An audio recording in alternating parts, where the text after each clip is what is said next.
Hello everyone, welcome to our new topic. आज का जो टॉपिक है वो है रेस्क्यू इन कोलैप्स्ड बिल्डिंग। ठीक है, जब भी हम किसी कोलैप्स्ड बिल्डिंग में रेस्क्यू करने जाते हैं तो हमें क्या क्या चीज़ों का ध्यान रखना होता है उनके बारे में बात करेंगे। ठीक है, तो देखिए सबसे पहले कि जैसे कि आग लगने के बाद जो भी बिल्डिंग कोलैप्स्ड हो जाती हैं उसमें से अगर कोई इंसान उसमें फंसा हुआ है उसे हम कैसे बचाएं, किस तरीके से हम रेस्क्यू करें कि जो इंसान जीवित है उसे हम सुरक्षित बाहर लेके आ पाएँ। ठीक है, तो कोलैप्स बिल्डिंग में रेस्क्यू करना बहुत टफ़ है। इसके लिए आपको पहले खुद ही पूरा सेल्फ प्रिपेयर्ड होना होगा, तभी आप आगे जाके दूसरे लोगों को बचा पाएंगे।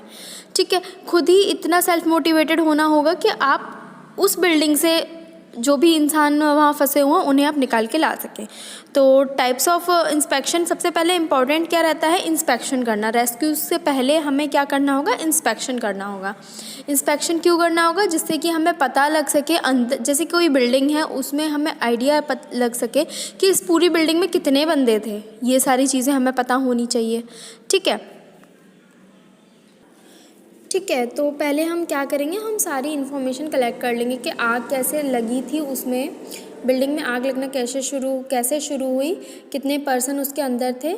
ठीक है, उसके बाद हमें ये सारी इन्फॉर्मेशन मिलने के बाद हमें क्या करना है, अब हमें ये चेक करना है, हमें अंदर जाना है, हमें पता लगाना है कि जितने पर्सन्स थे क्या उतने पर्सन्स हैं वहाँ अंदर, और कितने एक्सीडेंट्स, मतलब जैसे कि कितने जीवित हैं और कितने मर चुके हैं, ये भी हमें पता लगाना होगा। ठीक है, कोशिश करें जो भी पर्सन जो है जिसे थोड़ा बहुत ही हार्म हुआ है उसको आप बचा सके, पहले जाके उन पे फोकस करें और उन्हें बचा के वहाँ से निकालें। ठीक है, टाइप्स ऑफ रेस्क्यू क्या होता है, दो टाइप के रेस्क्यू होते हैं। ठीक है, एक होता है सूचना इकट्ठी करना और एक होता है स्वयं देखना, मतलब खुद अंदर जाके देखना। सूचना इकट्ठी तो हमने कर ली, आसपास के लोगों से पूछ लिया, ये सब कर लिया। ठीक है, कि आग कितने बजे लगी, कैसे लगी, और कितने पर्सन्स अंदर हैं, और ये सारी चीज़ें हमने इन्फॉर्मेशन ले ली।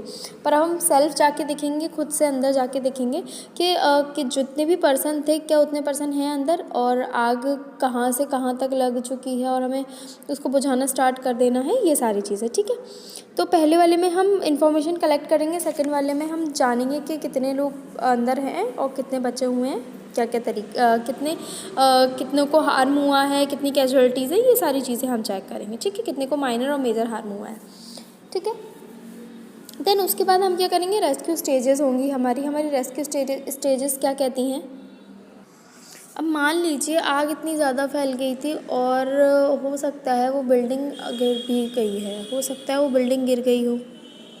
ठीक है, तो हमें फिर क्या करना होगा, हमें पता लगाना, हमें क्या करना है, अब हमें वहाँ से दबे हुए जितने भी पर्सन हैं उन सबको बाहर निकालना है, हमें इस तरीके से रेस्क्यू करना है। ठीक है, तो सबसे पहले हम मलबा हटाएंगे, मलबे को हटाने के बाद घायल जो भी पर्सन है उसे निकालेंगे और उसे हॉस्पिटल पहुँचाएंगे। सबसे पहले ये चीज़ ये हो गई। ठीक है, अब इनकेस पहले आग लग रही हो और बिल्डिंग ना गिरी हो तो हमें पहले आग बुझाना शुरू करना है। पहले उससे पहले हमें पता होना चाहिए किस मटेरियल की आग थी, क्यों आग लगी, आग कितनी समय पहले लगी और किस हद तक फैल गई, ये सारी चीज़ें हमें कलेक्ट करनी होंगी। ठीक है,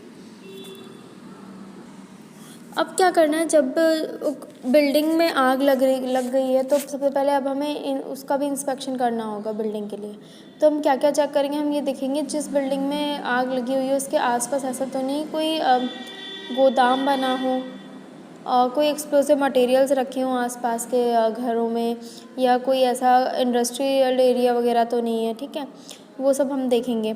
उसके बाद हमको, जब हमने ये सारी चीज़ें देख ली ऐसा कोई भी मटेरियल नहीं है, उसके बाद हम क्या करेंगे, आग को बुझाना शुरू करेंगे। तो आग को बुझाने से पहले हम ये देख लेंगे कोई ऐसा इलेक्ट्रिकल वायर तो नहीं आ रहा कि अगर हम उस पर पानी डालें तो उल्टा हमें ही शॉक लगे। ठीक है, ये सारी चीज़ चेक करेंगे। गैस लीकेज तो नहीं हो रहा कहीं से, ये सारी चीज़ें चेक करेंगे। ठीक है, ये सारी चीज़ें चेक करने के बाद हम उस आग को बुझाने के लिए तैयार हो जाएंगे। और बाकी जो सारे फायरमैन हैं वो क्या करेंगे, प्रॉक्सिमिटी सूट जिसे बोला जाता है, इसके बारे में मैंने आपको पढ़ाया भी था एक बार। प्रॉक्सिमिटी सूट जो होता है वो हम उसको आग में पहन के उस सूट को अंदर जा सकते हैं, उससे हमें हार्म नहीं होगा। और साथ ही हम ब्रीथिंग एपरेटस लेंगे उसमें, तो ब्रीथिंग एपरेटस से हमें सांस लेने में कोई प्रॉब्लम नहीं होगी। ठीक है। तो इस तरीके से हम अंदर जा सकते हैं उसको वेयर करने के बाद, और जो वहाँ अंदर जो फंसे हुए लोग हैं, आग में फंसे हुए लोग हैं, उनको हम बाहर निकाल के ला सकते हैं। ठीक है। तो इस तरीके से हमारे ये रेस्क्यू होता है। अब रेस्क्यू में ये रेस्क्यू तो हो गया, हमने ये सारी चीज़ें चेक कर ली। ठीक है। कि कितने पर्सन्स का हार्म हुआ और क्या क्या कितने पर्सन्स इंजरी है और कितनों की डेथ हो चुकी है, ये सारी चीज़ें हमें पता चल गई। उसके बाद अब हमें ये भी पता लगाना होगा कि क्या क्या प्रॉपर्टी हार्म में कितना क्या प्रॉपर्टी हार्म हुआ है, और मरने वाले मतलब जिन भी पर्सन्स की जान गई है इस एक्सीडेंट्स में, अब वो भी पता लगाना होगा कि कितने टोटल पर्सन थे, तभी तो हम पता लगा पाएंगे कि कितने हमारे पास सेफ़ हैं और कितने पर्सन सेफ़ नहीं हैं। ठीक है। तो ये सारी इंस्पेक्शन के दौरान आपको पता चल जाएगी चीज़ें कि कितने पर्सन टोटल अंदर थे और कितने अभी, और फिर जब आप सेल्फ जाके देखेंगे तो आपको पता लग ही जाना है। ठीक है। तो ये रेस्क्यू देखिए, इसमें क्या होता है, सिर्फ रेस्क्यू हमें यही करना होता है कि अंदर कितने पर्सन थे, किस प्रकार आग लगी थी, हम कैसे बंदे को बचाएं। तो बचाने के लिए तो देखिए ये होता है, प्रॉक्सिमिटी सूट आप पहन लीजिए। अगर सेकंड या थर्ड फ्लोर पे हैं तो आपको ऑब्वियसली रोप का इस्तेमाल करना होगा, रस्सी से उतरना होगा। ठीक है। तो आपको ये 1 मैन कैरी 2 मैन कैरी आनी चाहिए। जैसे कि कोई इंसान अगर आग में फंसा है तो आप उसको पीठ पे बिठा के अपने नीचे तक ला सके। ठीक है। तो 2 मैन कैरी भी आपको आना चाहिए। तो इस तरीके से आपको 1 मैन कैरी 2 मैन कैरी करके उनको लेके आना होगा। ठीक है। एक बार में आप कितने पर्सन को कैरी करके ला सकते हैं, 1 मैन कैरी हो जाता है ईजीली रोप के हेल्प से। तो उस तरीके से आप उनको बाहर निकाल सकते हैं। ठीक है। तो ये मैंने आज आपको रेस्क्यू इन बिल्डिंग्स में बताया कि किसी बिल्डिंग्स में, कोलैप्स बिल्डिंग में आप किस तरीके से रेस्क्यू कर सकते हैं। तो देखिए क्या होता है, जब आग लग जाती है उसके बाद बहुत सारी चीज़ें होती है जो हम एकदम से घबरा के या किसी भी रीज़न से खुद से स्टेप बैक नहीं कर सकते।